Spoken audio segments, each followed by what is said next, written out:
Hello everyone, welcome to my channel. आज के इस वीडियो में हम बात करने वाले हैं प्रेजेंट इंडेफिनिट टेंस के बारे में। So without wasting any time let's get started. जैसा आप सभी को पता है कि टेंस 3 प्रकार के होते हैं, प्रेजेंट टेंस, पास्ट टेंस और फ्यूचर टेंस।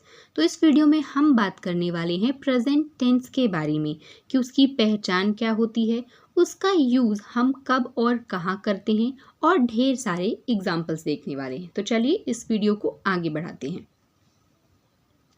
जब भी हमको पता करना हो कि प्रेजेंट इंडेफिनिट टेंस की पहचान क्या होती है, तो हमको उस वाक्य के लास्ट अक्षर में देखना होता है। जैसे जब भी किसी वाक्य का लास्ट वर्ड ता है, ती है, ते हैं या फिर ता हूँ, ती हूँ और ते हूँ ये होते हैं, तो हमको पता चल जाना चाहिए कि यहाँ पे जो सेंटेंस है वो प्रेजेंट इंडेफिनिट टेंस का है। जैसे यहाँ पे मैंने कुछ एग्जांपल्स भी रखे हैं। वह स्कूल जाता है, जाता है। वह नाश्ता करती है, वे फुटबॉल खेलते हैं। तो इन तीनों ही सेंटेंसेस में कॉमन क्या है? ता है, ती है, ते हैं। तो इस प्रकार के सेंटेंस जिनके लास्ट में ता है, ती है, ते हैं आता है, वो प्रेजेंट इंडेफिनिट टेंस के होते हैं। ओके, तो इस वीडियो को आगे बढ़ाते हैं और देखते हैं कि प्रेजेंट इंडेफिनिट टेंस का हम यूज़ कब करते हैं। तो प्रेजेंट इंडेफिनिट टेंस का यूज़ हम अपनी डेली यानी कि वर्तमान में प्रेजेंट में होने वाली गतिविधियों या आदतों को व्यक्त करने के लिए करते हैं। जैसे हम बात करें हैबिट्स की, डेली रूटीन की, यूनिवर्सल ट्रूथ और जनरल फैक्ट्स की। हैबिट्स जैसे मैं स्कूल जाता हूँ, मैं खेलने जाता हूँ। डेली रूटीन मतलब मैं रात 10 बजे सोता हूँ। यूनिवर्सल ट्रूथ जैसे सूर्य पूर्व से उदय होता है। जनरल फैक्ट जैसे कि कोई भी जनरल फैक्ट, ठीक है। तो जब भी हम बात करते हैं हैबिट्स की, डेली रूटीन की, यूनिवर्सल ट्रूथ और जनरल फैक्ट की, तो वहाँ पे हम यूज़ करते हैं प्रेजेंट इंडेफिनिट टेंस की। ओके, तो इस वीडियो को आगे बढ़ाते हैं और देखते हैं कि प्रेजेंट इंडेफिनिट टेंस का स्ट्रक्चर क्या होता है और किस प्रकार हम उसके सेंटेंसेस बना सकते हैं। अब हम बात करते हैं प्रेजेंट इंडेफिनिट टेंस के प्रकार की, कि जो प्रेजेंट इंडेफिनिट टेंस है उसके 3 भाग होते हैं, अफर्मेटिव, नेगेटिव और इंट्रोगेटिव। प्रेजेंट इंडेफिनिट में 3 प्रकार के सेंटेंस बनाए जाते हैं। अफर्मेटिव जिसको हम सकारात्मक वाक्य कहते हैं, नेगेटिव जिनको हम नकारात्मक वाक्य कहते हैं, इंट्रोगेटिव जिनको हम प्रश्नवाचक वाक्य कहते हैं। इसमें एक प्रकार के और सेंटेंसेस होते हैं जिनको हम इंट्रो नेगेटिव कहते हैं, जो कि मैंने यहाँ पे नहीं लिखा है, लेकिन हमारे इस वीडियो में आगे हमने उस पर बात की है। तो इस वीडियो को आगे बढ़ाते हैं और देखते हैं अब इसका स्ट्रक्चर। सबसे पहले हम बात करेंगे अफर्मेटिव सेंटेंसेस की। अफर्मेटिव सेंटेंस, अफर्मेटिव सेंटेंस को हम कहते हैं हिंदी में सकारात्मक वाक्य। इसका बहुत ही सिंपल सा स्ट्रक्चर होता है।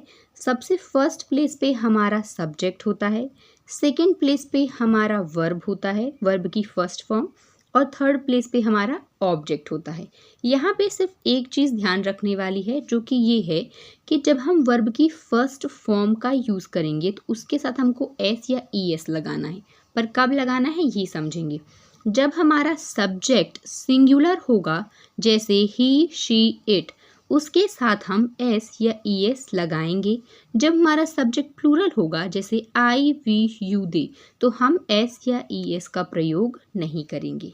ओके, तो चलिए अब इस स्ट्रक्चर का यूज़ करके हम कुछ सेंटेंस बनाते हैं। सब्जेक्ट प्लस वर्ब की फर्स्ट फॉर्म और ऑब्जेक्ट। सिंगुलर है तो एस ई एस लगाएंगे और प्लूरल है तो एस ई एस नहीं लगाएंगे। ओके,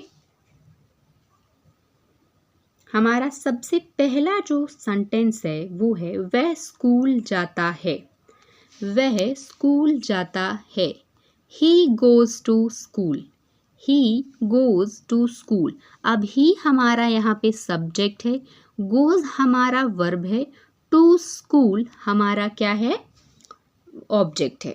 तो ही यहाँ पे हमारा सिंगुलर सब्जेक्ट है, इसलिए हमने गो जो कि वर्ब की फर्स्ट फॉर्म है उसके साथ हमने ई एस का प्रयोग किया है। ओके, तो ही हमारा सिंगुलर सब्जेक्ट जिसके साथ हमने सिंगुलर हेल्पिंग वर्ब का यूज़ किया है, और to school, he goes to school, वह स्कूल जाता है। वह नाश्ता करती है, वह नाश्ता करती है। She Yeats breakfast, she Yeats breakfast. अब शी यहाँ हमारा सिंगुलर सब्जेक्ट है, इसलिए हमने ईट जो कि हमारा मेन वर्ब है, ठीक है, वर्ब की फर्स्ट फॉर्म, उसके साथ हमने एस का यूज़ किया है क्योंकि शी हमारा सिंगुलर सब्जेक्ट है। ब्रेकफास्ट मतलब करती है, नाश्ता करती है। शी ईट्स ब्रेकफास्ट, वह नाश्ता करती है। वे फुटबॉल खेलते हैं, they play football, they play football.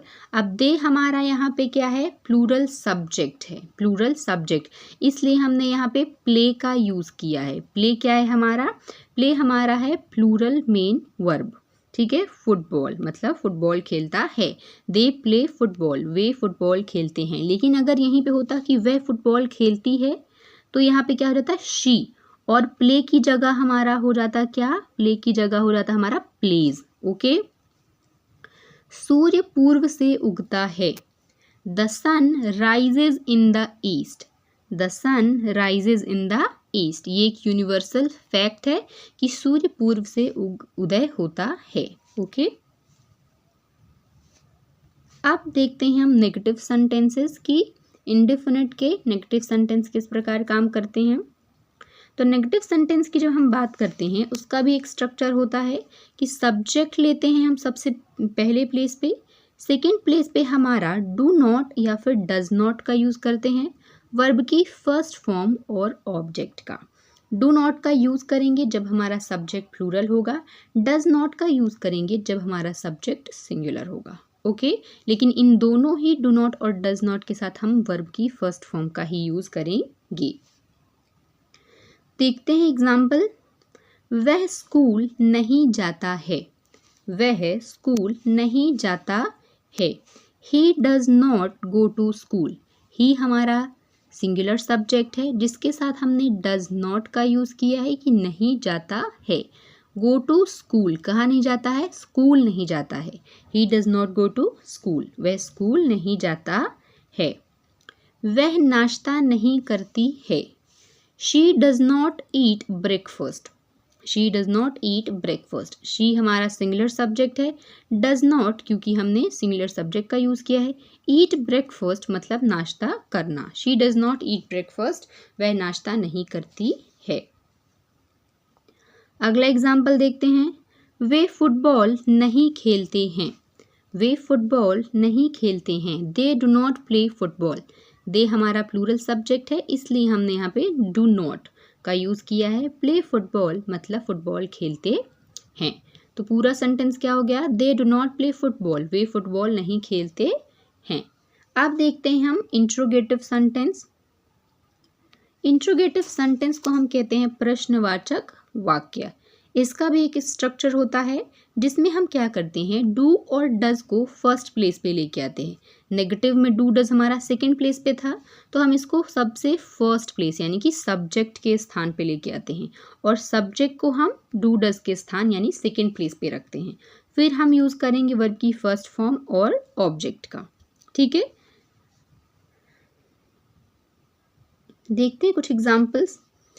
क्या वह स्कूल जाता है। इंटरोगेट मतलब समझिए कि इंटरोगेट करना मतलब कि पूछताछ करना, ठीक है। तो उसी प्रकार के सेंटेंस हैं यहाँ पे कि क्या वह स्कूल जाता है। Does he go to school, does he go to school. Does हमने क्यों यूज़ किया है, क्योंकि हमारा ही सिंगुलर सब्जेक्ट है, और गो टू स्कूल मतलब स्कूल जाता है। तो क्या वह स्कूल जाता है, does he go to school, इसको हमने क्या बना दिया, प्रश्नवाचक वाक्य। जैसे ही गो टू स्कूल, वह स्कूल जाता है, तो यहाँ पे अगर ही लिखते हैं हम, वह स्कूल जाता है, तो ही गोज टू स्कूल, वह स्कूल जाता है। लेकिन डज का यूज़ कर दिया मतलब हमने क्या किया है, क्वेश्चन वाले सेंटेंस बना दिए हैं।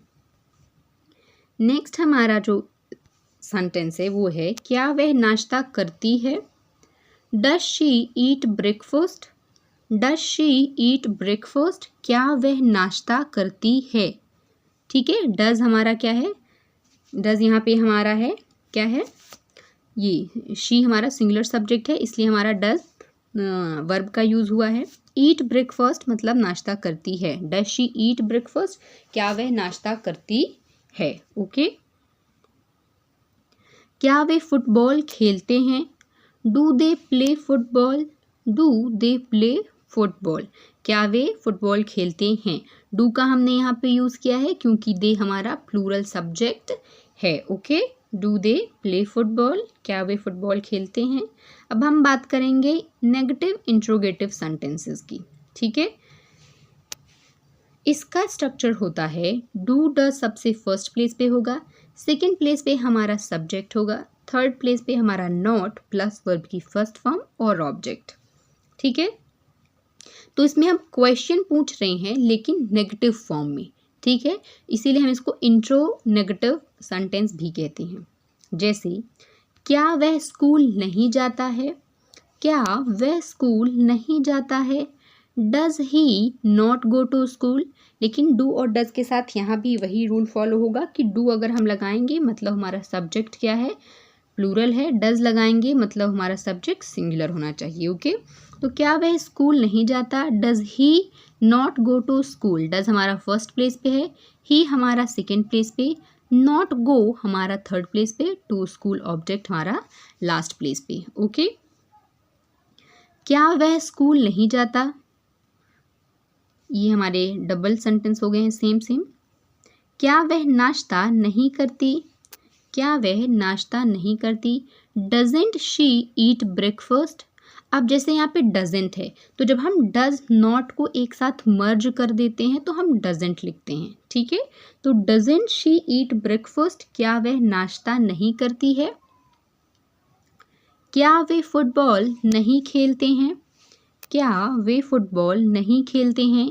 डोंट दे प्ले फुटबॉल, अब यहाँ पे डू नॉट की जगह हमने डोंट को मर्ज कर दिया है। मतलब जब हम